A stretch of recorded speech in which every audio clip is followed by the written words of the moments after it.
একটি পড়ে থাকা আমুল কুলের বোতল দিয়ে আমি কিভাবে টিউলিপ ফুলের এই ফ্লাওয়ার বাস্কেটটি বানালাম সেটাই তোমাদের সঙ্গে শেয়ার করব।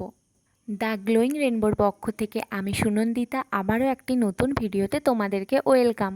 ফ্লাওয়ার বাস্কেটটি বানানোর জন্য আমি প্রথমেই আমুল কুলের বোতল থেকে আমুল কুলের র্যাপারটি খুলে নিয়েছি।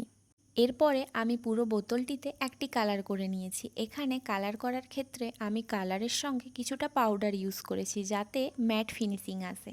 এরপরে আমি ক্লে দিয়ে টিউলিপ ফুলের পাপড়িগুলো করে নিয়েছি এবং সেগুলি ফেভিকলের সাহায্যে বোতলের ওপর আটকে দিয়েছি। এখানে আমি 2টি টিউলিপ ফুল করেছি। তোমরা চাইলে আরও কয়েকটি টিউলিপ ফুল অ্যাড করতে পারো। এরপরে ফুলগুলি হয়ে যাওয়ার পরে আমি কয়েকটি পাতা করে নিয়েছি। এখানে আমি অনেক কটা পাতাই করেছি, তোমরা চাইলে তোমাদের পছন্দ মতো করতে পারো। এরপরে ক্লের কাজ শেষ হলে আমি পুরো কাজটিকে শুকনো হওয়ার জন্য রেখে দিয়েছিলাম।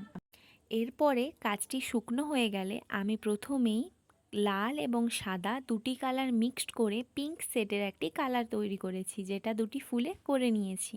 এবং পাতাগুলিতে কালার করার জন্য আমি হালকা সবুজ এবং ডিপ সবুজ দুটো কালার ব্যবহার করেছি, যেখানে নিজের পছন্দ মতো আমি 2টি কালারকে ব্যবহার করেছি।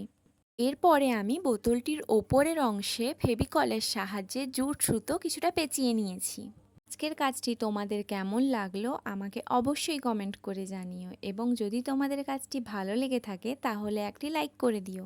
ভিডিওটি যদি তোমরা ইউটিউব থেকে দেখো তাহলে আমার চ্যানেলটি সাবস্ক্রাইব করে দিও, এবং ভিডিওটি যদি তোমরা ফেসবুক পেজ থেকে দেখো তাহলে আমার চ্যানেলটি ফলো করে দিও। প্রত্যেকদিন নতুন নতুন ক্রাফট আইডিয়া দেখার জন্য আমার চ্যানেলটিকে সাবস্ক্রাইব করতে পারো। Thanks for watching.